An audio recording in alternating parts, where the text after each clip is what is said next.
So thank you so much for drawing attention to these women and their activism.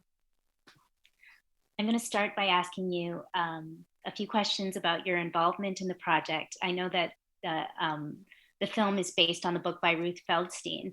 How did you decide you wanted to make the documentary?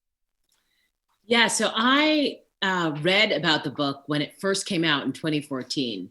And even as I was reading a review of the book before I'd actually read the actual book, I thought it was a powerful take on these women and on Black women entertainers and how they were trailblazing in their particular time period and their field. So I knew that I wanted to make the film even before I read the book. And then when I contacted the author, and then when I read the book, it was even more so. I knew that this was the next film I wanted to make.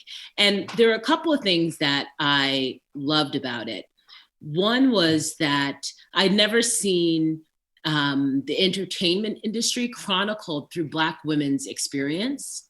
I'd never seen a take looking at how these Black women entertainers were both activists on and off screen, and how their work on screen was political, as well as the activities they took within the civil rights movement.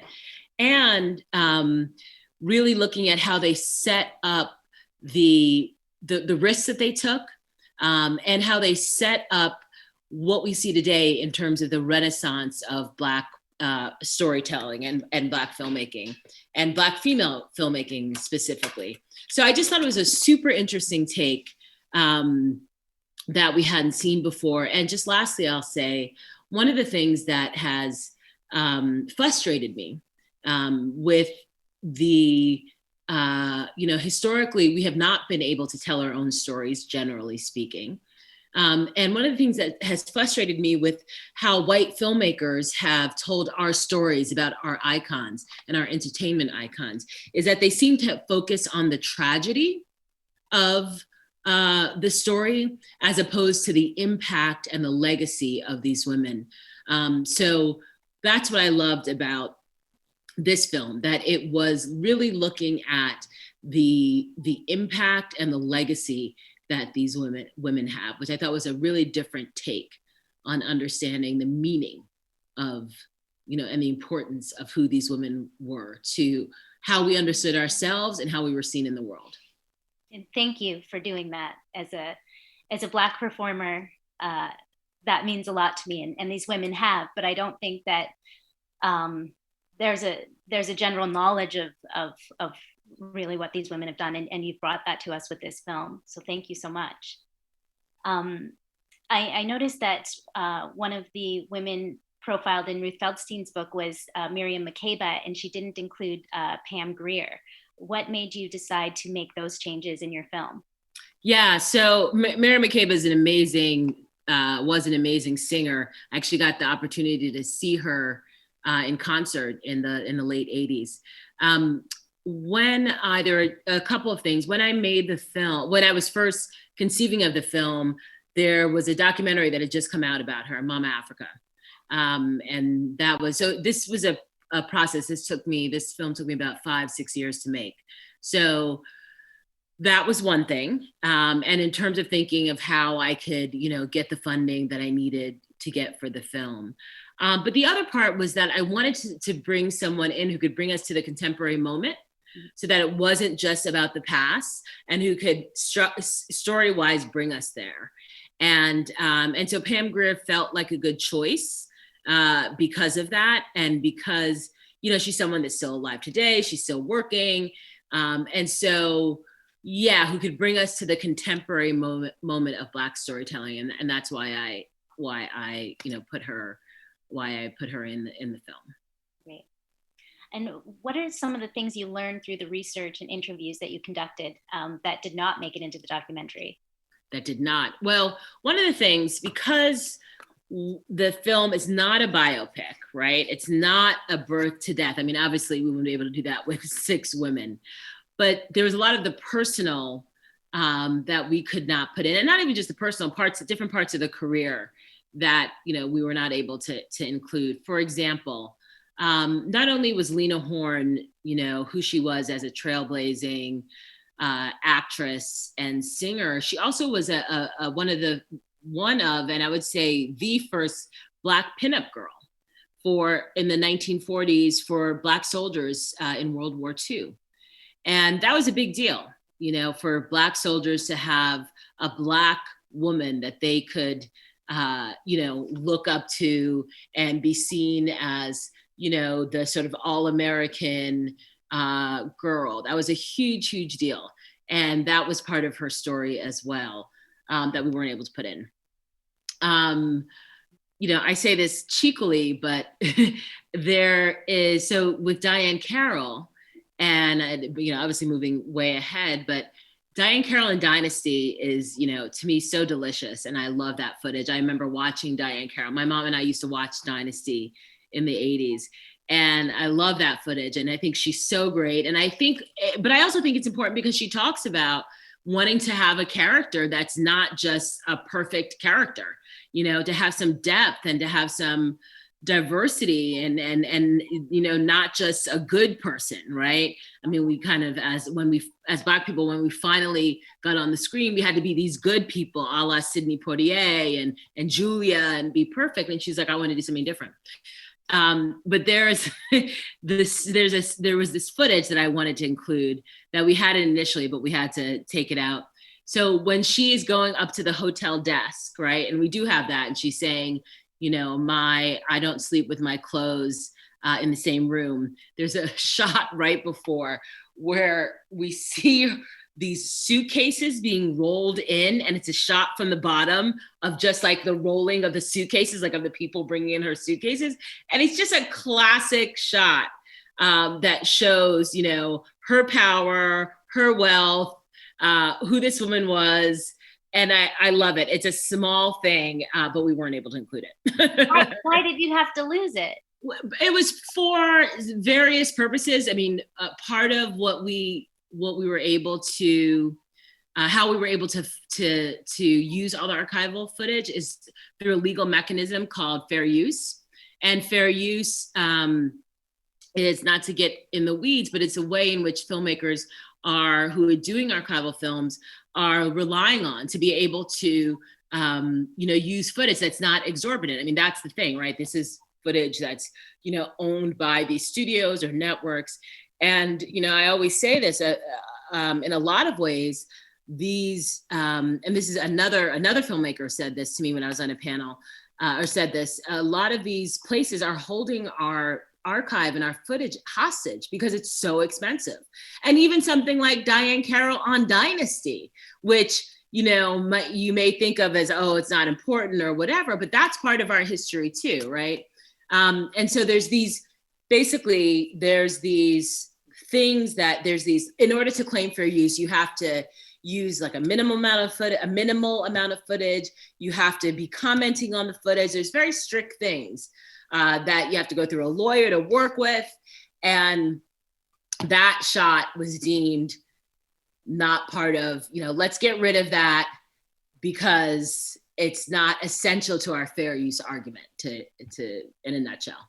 Wow. There are so many things to think about in so many ways, barriers that we still need to push through.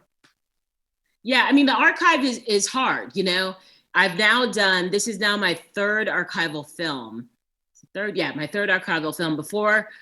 Before 2 years ago, I never made an archival film, even though I've been working on this film for 5 years to get it made. But I made 2 archival films during the time I was trying to get this made. My first was a film about the Green Book, which was an African-American travel guide that was created for African-Americans to navigate terrorist society in the US and actually expanded internationally, but initially in the US, and it was produced between the 1936 and 1967. And then my film, and that came out a few years ago, and my film about Harry Belafonte taking over the Tonight Show in 1968, which was released in September. So what I've learned, and then of course this film that came out last month, and what I've learned about making archival films is that one thing that's difficult is that before the 1960s, they weren't interested in Black people. Like they being like the media, the mainstream media, the, the white press. So there's a lot that's it's hard to find a lot of stuff. And then not only that, as I said, it's often owned by these white institutions that are very expensive and deters us from even being able to tell our own history. And it's part of the institutional barriers that we have that still exist to telling our own stories. That footage of Abby Lincoln being accused of exploiting her Blackness is so maddening. Can you tell us about finding that footage? Oh my God, incredible. And, we had always heard, so in the book, which is when I first heard about her being criticized for being a professional Negro, and my understanding of who Abby Lincoln was and her significance, really, I did not know until I started making this film. And so there's the story in the book of the criticism that she got, but that footage was really found by my archival producer who's based in Toronto, who's fantastic. And it's CBC footage. It's actually footage from the CBC. Yep.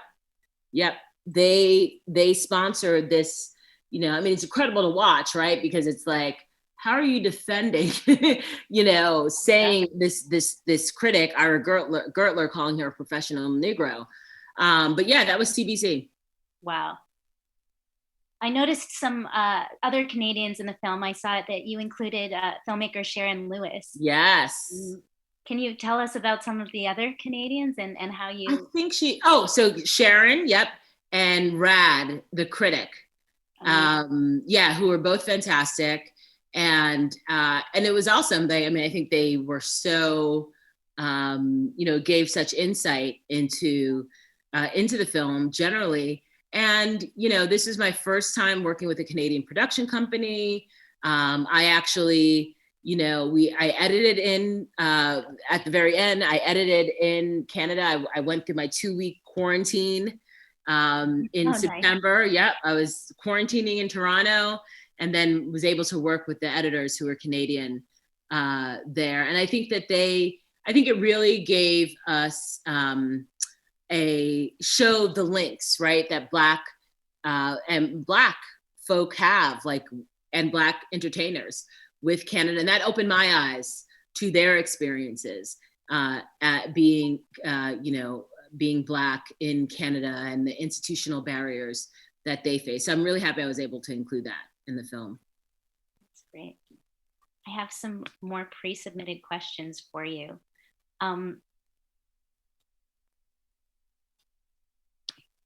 What films have been most inspiring or influential to you in your process of making this documentary, and why?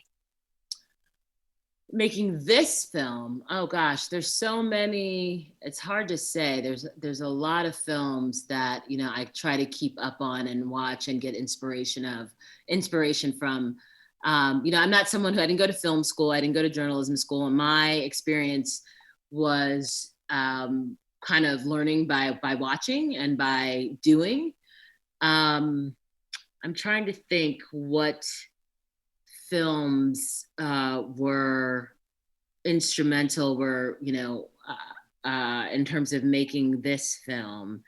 What I can say is that, kind of reiterate what I said before, that part of this came out of my frustration with other films that have focused on where they focus on the biography, but they focus on the tragedy.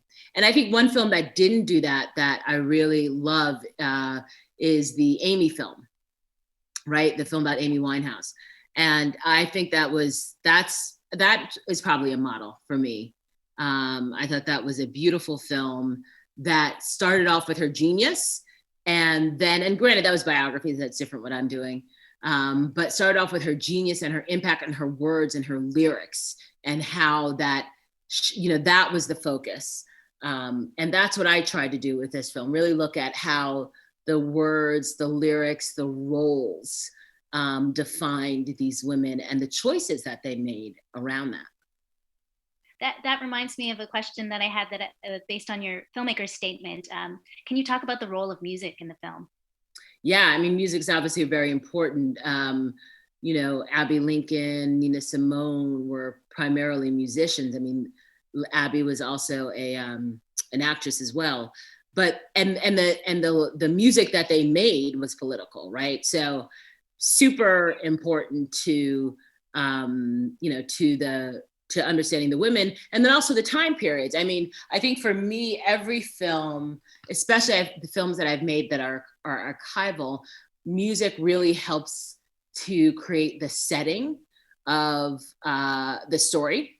So, you know, since my first film, and I remember my first film, I did not, you know, which was in 2010 called Promised Land. And I had never worked with a composer before. I didn't know. I was like, I don't know the language, but it's instinctual because music is such an important part of our experience. And so I think, and I think documentaries, music can be really, music is really helpful as a storytelling tool. So it's always very important in my filmmaking. And I have another question. As a Black woman in white society, how do you navigate racism? Does it affect your self-esteem? What tools do you have to not be living in fear and anger towards systemic racism in our society? So I do live in anger towards systemic racism. I've said, you know, recently, I think anger is actually one of the things that has motivated my work. I think anger, I think there was in college, there was a class called anger, and about how anger is a useful thing. And I think it can be a useful thing. And that's definitely, you know, you can call it anger, you can call it outrage, excuse me. You know, and I think, you know, as Black people living in this society, of course we're angry. You know, we have every reason to be, but that can also be a useful tool in terms of changing the narrative and telling our stories. So I don't think, on the other side, I don't think anger can be something that lets you, you know, that immobilizes you.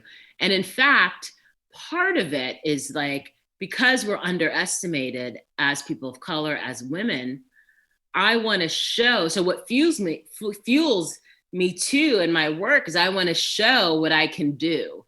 And I want to show how I want to shine in telling the stories. And granted, that's taken, you know, it's not like when I started out, I was like, I'm going to shine and tell the stories. Like, it has taken time for me to feel confident that I can, and it's a process.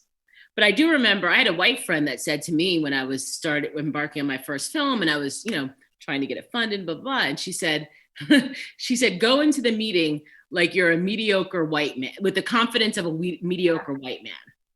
Right. You know, because they go in, and I still see that today, in terms of how they pitch, in terms of the budgets, the money they ask, all that still plays out. I don't remember what the second part of that question is, but part of it is just the experience of making work and knowing that there's an audience and knowing that it's successful, and feeling confident in that and bringing that to the table. But anger, you know, how could I not be angry? We just saw an attempted insurrection of our government by a white mob a couple of weeks ago. Like, yeah.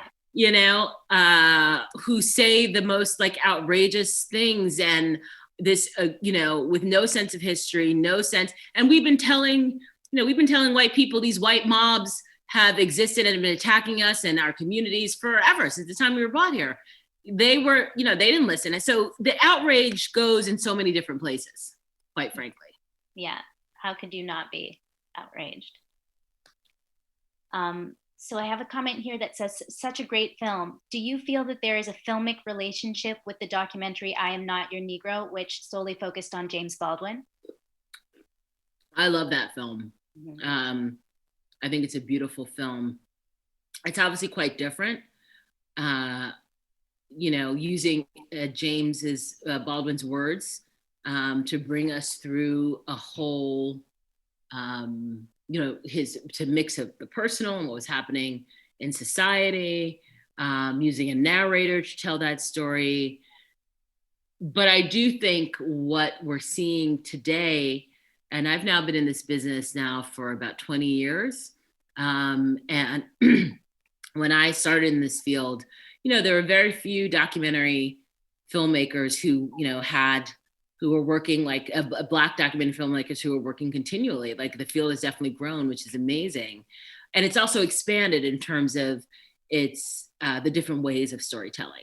And so I feel like I Am Not Your Negro is one of those films that did that people really connected to.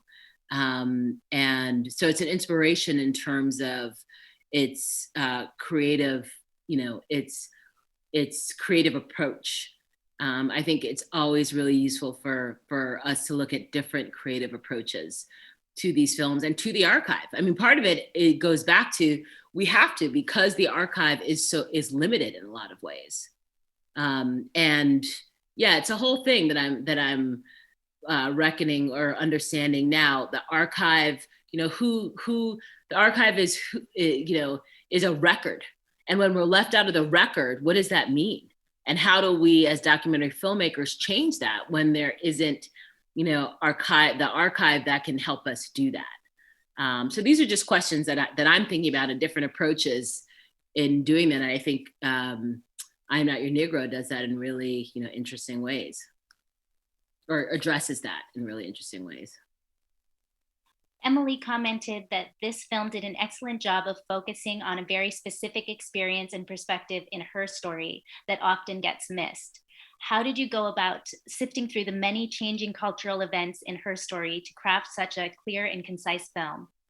Well, one thing that's actually helpful is that it wasn't a biopic, right? So, and I was inspired by a book. So the book actually, helped me because it talked about these moments, these events, these circumstances. So it initially culled, the parts from their lives and their career that I was able to look at and say, okay, this is really powerful. This makes sense. And then from there, documentary filmmaking is often about revision and about refining and focusing. So, but I did have this book that was able to give me the take and the parameters. And from there, the skeleton. And from there, I could refine and revise. Trudy asks, how's the film going to be distributed? i.e., where do you anticipate it will be shown? So it aired on PBS, on American Masters. It's airing on, and that was last week. Last month. Then it was streaming for a month, and now it's on Amazon Prime. And then in Canada, it's on Gem. So it's streaming on Gem.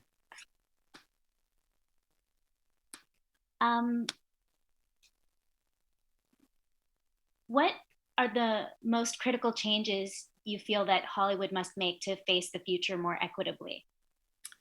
Yeah, I mean, I think we all kind of know it, is that even though there's been changes, which have been great, Hollywood is still run by white men. And until that changes, things aren't going to change. We really have to have people who can greenlight, fund our films. And we have to have people who look like us to do that. And so that is the change. So, I asked the people in the film, like Lena Waithe and Halle Berry, like what they think, the future is. And there was and LaTanya and Sam, and there's definitely, well, we're in this moment, but we'll see. Yeah. We'll see what happens. It's a racial reckoning. It is. And it's a racial reckoning like I haven't seen before in my lifetime.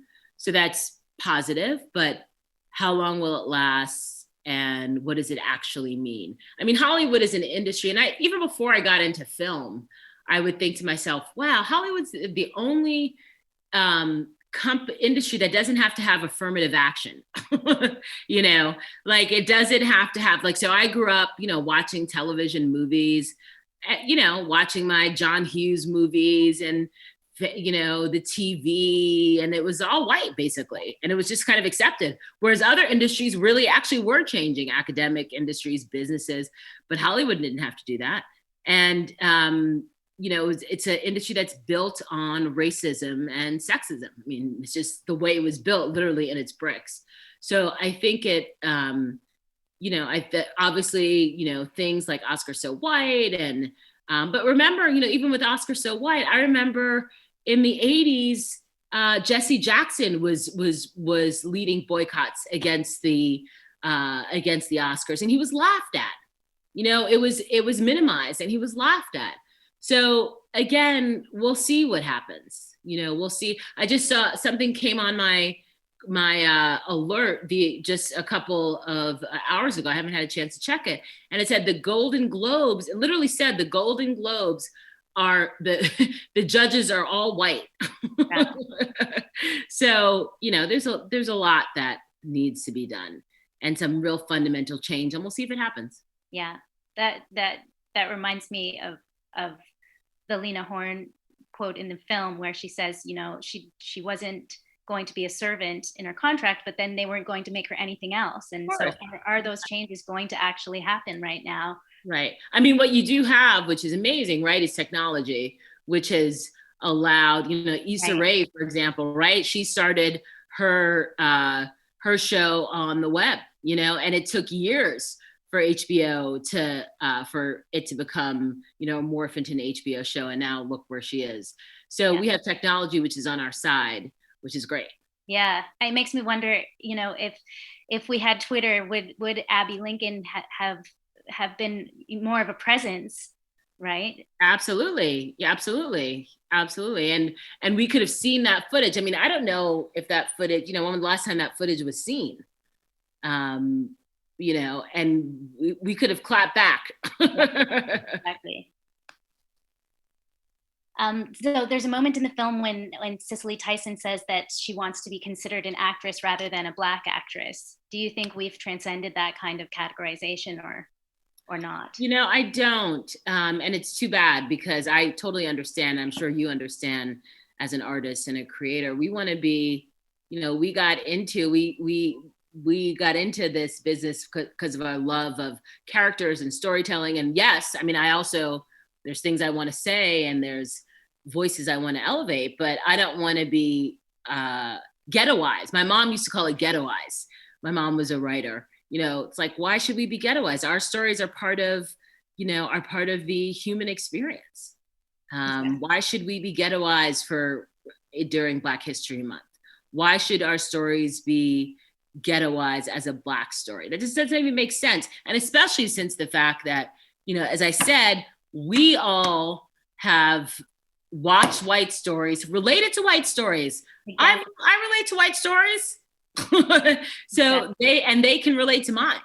Yeah. I was in a conversation the other day when we were talking about an all Black writers' room and how some people have their backs up about that. But it's like, you know, there's been all white writers' rooms forever, and nobody has blinked about that. It's not a statement. It's just an all Black writers' room, you know? Totally. Yeah. So besides the women you interviewed in the film, which Black artists do you think are doing similar work to change representations about Black people today? Well, okay, there are the people that are in the film. Lena Waithe, I think, is doing amazing work. Shonda Rhimes, she's not in the film, but doing amazing work. Ava, obviously, Ava DuVernay, Issa Rae, Michaela Coel. I mean, there's so many. It's amazing. I mean, it's like, you know, luscious to be able to choose between, you know, should I watch Queen Sugar tonight? Should I watch Robin Thede? You know, Robin Thede's another one. I mean, it's an amazing time for us, which I love. And there's so many, and there's ones that I don't know who are up and coming. The woman who, you know, created the co-creator of Underground, I'm forgetting her name, who I believe was a creator on Regina King, obviously, like look what she's doing. So these women who've been in the business too, who are now able to expand and to spread their wings because they can be directors now, they can be writers now. There's many. It's beautiful. Are there any questions that you haven't been asked about this film yet that just seems so obvious to you that? Oh, I just want to add one thing. Okay. I talked about mostly those are in the fiction space, but in the documentary space where I am, when I started in this field in the late 90s, I had mentors who were amazing, but they were men, and there were very few Black women documentarians who were making a living from this, who were doing this. And it's amazing to see folks like Dawn Potter and Shala Lynch and Miss Melissa Hazlip and my producers as well, who I shout out, Lacey Schwartz and Marette Manfredo, who are like in the documentary space, telling our own stories. Lisa Cortez, there's so many, and we form Loida Limbal. I mean, I could go on and on. I want to give them all shouts because telling our own, like that's not something I have even seen in my, practice of the last 20, 25 years, how women of color, Black women have come into the documentary space, and it's really beautiful. Amazing. I have a similar question here that says, do you think 2020 is a pivotal year for Black film and Black female roles? I feel like, 2020 was also a weird year because of everything that we're dealing with. I feel like each year it seems to me that more of us are coming to the table. And I think that's beautiful. So I think I don't know if 2020 is the year. I hope it only will become more years. I also have to, now I'm like, okay, who, like people that I didn't include, Michelle Stevenson, who's actually has Canadian roots, Sabrina Schmidt-Gordon, who's an editor and producer. I mean, we're all like a community of Black women and women of color filmmakers who support each other, who shout out each other, and who are telling stories about our experience. And I think it's a beautiful thing. Great. What is the best resource for people who want to dive deeper into this subject matter? Well, watching the work of these women, I would say start there. Read the book. The book read the book. It's by Ruth Feldstein, and it's called How It Feels to Be Free, African-American female or Black female entertainers in the Civil Rights Movement. I would say start there. And that actually can give you a whole lot of other stuff to read and to watch. Thank you so much. Thank you so much for the inspiring film and the inspiring conversation. Thank you for having me. Well, thanks to both of you. A great conversation, a great film. I have to say, for my own purposes, I knew very little about Abby Lincoln. So to learn, I knew of her, but I didn't know as much as your film showed. And again, that footage is remarkable. But I think also the collective strength of the women, the one thing that wasn't touched upon in the discussion is the range that you see these women through all these interviews over time, and it's almost like the gathering pride in where they see themselves in relation to where things started is also evident, which comes across too through the contemporary interview subjects as well. So yeah, and it just quickly, as I said before, really pre-1960, it's hard to find footage of Black people in general, even folks like Lena Horne. Yeah. But they were interviewed later in life and were able to reflect upon them. So that was really amazing to be able to have them, use that in the film. Yeah. Can I'll ask one more, sort of horning in on the moderating role. Sorry, Barbara, but I just wondered how you felt about the rather unfortunate coincidence of Cicely Tyson dying at the very time that your film was making it to the public. Yeah, I mean, I'm so happy we were able to have this tribute to her in the film. I wasn't able to interview her, but I did meet her a few years ago, and she was amazing. And all the, the props of who she was and what she, you know, her importance in terms of cinema, and her deep commitment to the arts, is, you know, my experience of talking with her and putting together her story is absolutely true. She was 95 years old, you know, and she had just come out with her memoir. What a way to go. I can only hope to to do it that way. Yeah. And you may not know this, and I have no, there's a magazine called Zoomer, which is for older people in Canada. Okay. Was on the cover. I mean, they had done the photo shoot prior to her death, and they'd already done the release of the magazine, but she's there photo shoot for a fashion spread. Wow. It's just, yeah, amazing. And I just want to clarify, my son somehow got on the Zoomer subscription list. So it was not sent to me specifically. Well, I love that in Canada there's a magazine for older people with people like Cicely Tyson on the cover. Yeah. Yeah, and there's a whole, you got to get it, because there's this whole spread of her, you know, luxuriating in all these wild clothes. That's amazing. Pretty amazing. Anyway, thank you so much for the film. Thank you for the experience of the interview. Thank you, Barbara. I want to give a shout out to both Sharon and Rad, because they, Sharon is shooting right now, so she couldn't be present for it. We would have had her as a guest as well. And Rad was really helpful just in a lot of ways of helping to set this up. So awesome. They were both in this alumni, as is Barbara. Oh my gosh. So, yeah. Canada's small, huh? Small but mighty.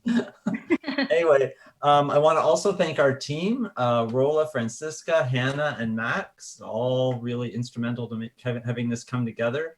And I want to just preview for people the events we have coming up. So on Thursday, the 25th, we have Downfall by Robert Rotenberg. That'll be a book launch with Innis alum David Israelson as the moderator. March 1st, we'll have Jeff Barnaby's film Blood Quantum as part of Canadian Film Forum. And the moderator for that will be another CSI alum, Peter Kaplowski. And then on March 4th, we have Suvankam Thamanvongsa with her book, the Giller Award-winning How to Pronounce Knife. And the moderator for that will be Jack Wang. So we've got a lot coming up, and you guys have set the bar high tonight, but I'm hoping those events will be every bit as involving as this one was. And just say one other thing I don't want to forget. Someone wrote in the chat, you know, I saw this from Ottawa and I would not have been able to come in person. So I hope you'll retain the virtual dimension of events once we can go back to being live. Well, nobody wants to be back in town hall more than I do. I will tell you that. But nonetheless, because you know what, the lighting's better there, but if nothing else. But we are going to do everything we can to try to keep allowing people who are not in the vicinity of Toronto, or maybe just can't come out that night, to be able to see these events in a virtual way as well. So we're doing our best to figure this out while we still have the time to work on those things. But we hear you, and we do want to make sure that we can do this sort of thing for you in different ways. So thanks again to Barbara and Yoruba, and thanks to all of you, our audience, for coming, and have a great night. And I hope I see you again soon, or we see you again soon. Bye-bye, everyone.